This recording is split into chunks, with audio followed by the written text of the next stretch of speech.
তারা জবাব দিচ্ছে কিসের পুলিশ, দেশ চালাই আমরা, দেশ চালায় ছাত্ররা।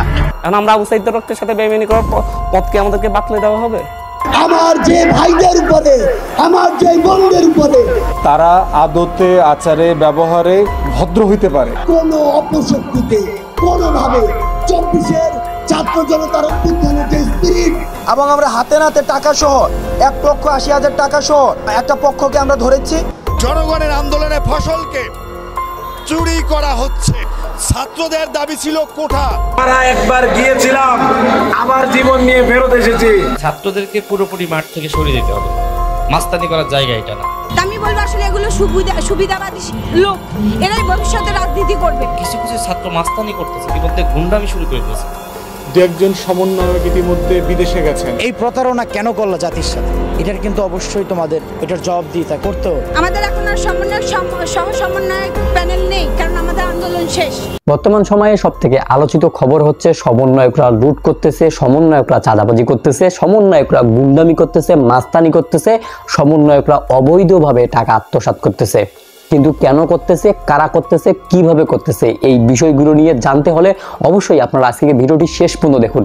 কারণ আজকের ভিডিওতে আমি আপনাদেরকে দেখাতে যাচ্ছি বাংলাদেশের বৈষম্য বিরোধী ছাত্র আন্দোলনের অন্যতম প্রধান সমন্বয়ক হাসনাত আব্দুল্লাহ ভাই। এই যে বাংলাদেশে যে একটা খারাপ অবস্থা চলতেছে, লুট চলতেছে, চাঁদাবাজি চলতেছে, মাস্তানি চলতেছে, গুন্ডামি চলতেছে, এই সমস্ত বিষয় কারা করতেছে সেই বিষয়টি কিন্তু তিনি বলেছেন।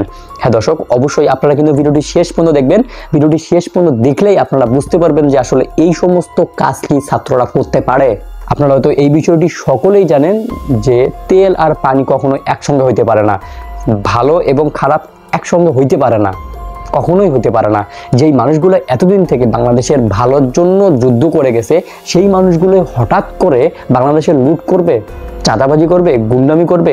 আপনাদের কি মনে হয় এই বিষয়গুলো কারা করতেছে? সমন্বয়করা করতেছে নাকি বাহিরের কেউ করতেছে? এই বিষয়টা কিন্তু অবশ্যই আপনারা কমেন্ট বক্সে করবেন। আর আজকের ভিডিওটি শেষ পর্যন্ত দেখলেই আপনারা এই বিষয়গুলো নিয়ে কিন্তু শিওর হতে পারবেন।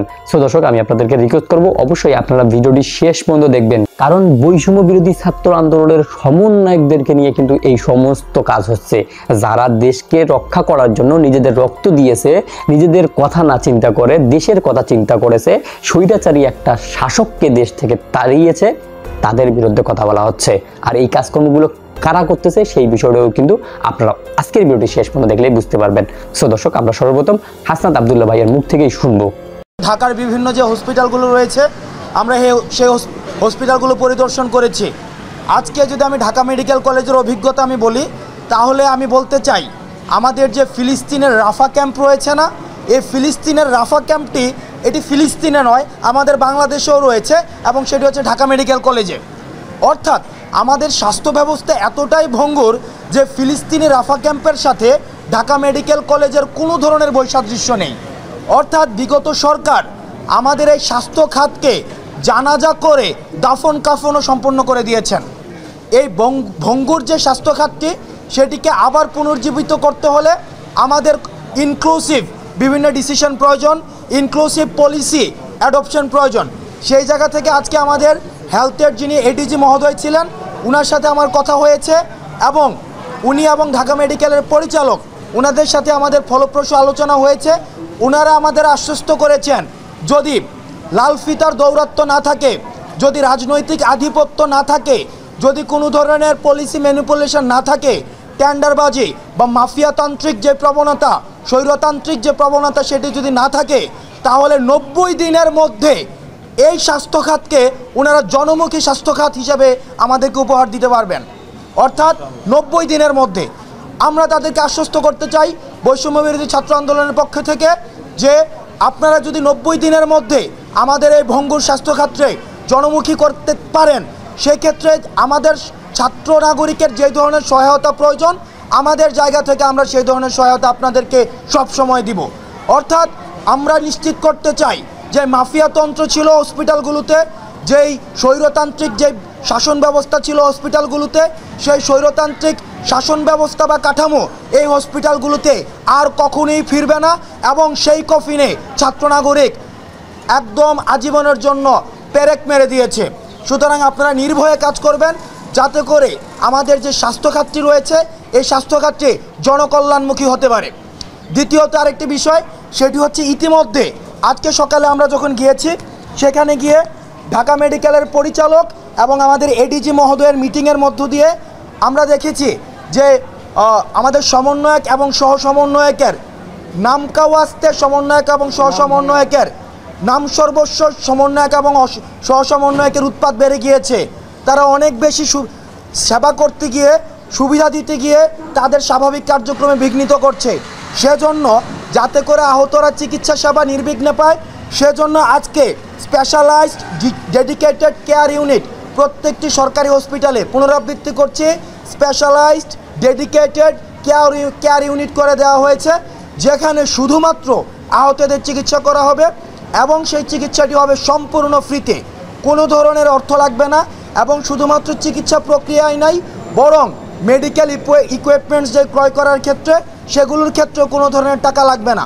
দ্বিতীয়ত যে বিষয়টি, প্রাইভেটের ক্ষেত্রে যেই টাকা ইতিমধ্যে নেওয়া হয়েছে, এই টাকাটি রিফান্ড কিভাবে করা যায় সেটি নিয়েও আমাদের কথা হয়েছে। ওনারা আমাদের আশ্বস্ত করেছেন যারা ইতিমধ্যে প্রাইভেটের টাকা দিয়ে দিয়েছেন তাদের টাকাটি রিফান্ড করা হবে এবং পরবর্তীতে প্রাইভেটে আর কোনো ধরনের চিকিৎসার টাকা লাগবে না।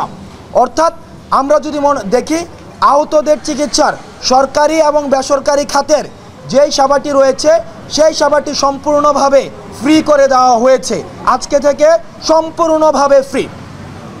আর আরেকটি সচেতনতা, আমরা গণমাধ্যম কর্মীদের আপনাদের হচ্ছে সহযোগিতা চাই। সেক্ষেত্রে আজকে আমরা যখন নিটোরে গিয়েছি, নিটোরে গিয়ে দেখি সমন্বয়ক এবং সহ সমন্বয়ক পরিচয়ে ব্যানার টানিয়ে সেখানে ফান্ডিং করা হচ্ছে, সেখানে ফান্ড কালেকশন করা হচ্ছে এবং আমরা হাতে নাতে টাকা সহ 1,80,000 টাকা সহ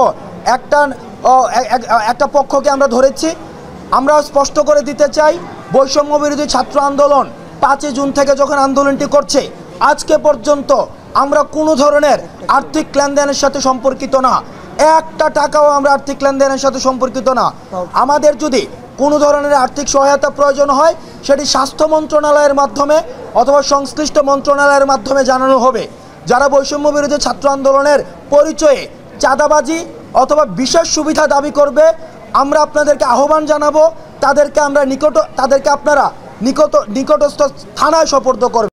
দর্শক, আপনারা হাসনাত আব্দুল্লাহ ভাইয়ের মুখ থেকে শুনতে পারলেন, বর্তমান সময়ে সমন্বয়ক পরিচয় দিয়ে অনেক মানুষ আসল সমন্বয়কদের নাম খারাপ করতেছে, আসল সমন্বয়কদেরকে জাতির সামনে খারাপ বানার একটা প্রচেষ্টা চালাচ্ছে।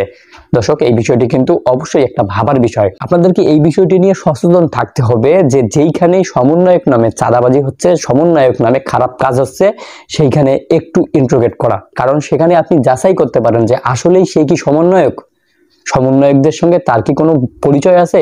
সমন্বয়ক দেখলেই কিন্তু আপনারা বুঝতে পারবেন। আর সমন্বয়করা কিন্তু সব সময় দেশের ভালো চাবে, তারা কিন্তু কখনো লুট করবে না, তারা কিন্তু কখনো চাঁদাবাজি করবে না। আর দর্শক, বর্তমান বাংলাদেশের আইন শৃঙ্খলার একটু অবনতি হয়েছে, কিন্তু দর্শক আপনারা হয়তো এটা সকলেই জানেন, গতকালকেই বাংলাদেশে সেনাবাহিনী ক্ষমতা পেয়েছে, সেনাবাহিনীদেরকে ফুল একটা পাওয়ার দেওয়া হয়েছে। এখন যারাই খারাপ কাজ করবে, সে হোক সমন্বয়ক বা হোক অন্য কোনো শ্রেণীর লোক, তারাই কিন্তু মারা খাবে। আপনারা হয়তো এই বিষয়টি ক্লিয়ার ভাবে বুঝতে পারতেছেন। তো দর্শক, দেখা যাক যে সেনাবাহিনী ক্ষমতার পর এই সমস্ত চুরি, লুটপাট বা চাঁদাবাজি, গুন্ডামি আরো থাকে কিনা। আমরা আশা করি সেনাবাহিনীর ক্ষমতার হাত ধরেই বাংলাদেশ একটি সুন্দর দেশ হিসেবে পরিচিতি লাভ করবে। ভিডিওটি ছিল এতটুকুই। ভিডিওটি সম্পর্কে আপনাদের যে কোনো রকমের মন্তব্য করতে পারেন আমাদের ভিডিও কমেন্ট বক্সে। আবারও দেখা হবে নতুন কোনো ভিডিওতে, নতুন কোনো টপিক নিয়ে। ততদিন পর্যন্ত ভালো থাকুন, সুস্থ থাকুন। আল্লাহ হাফেজ।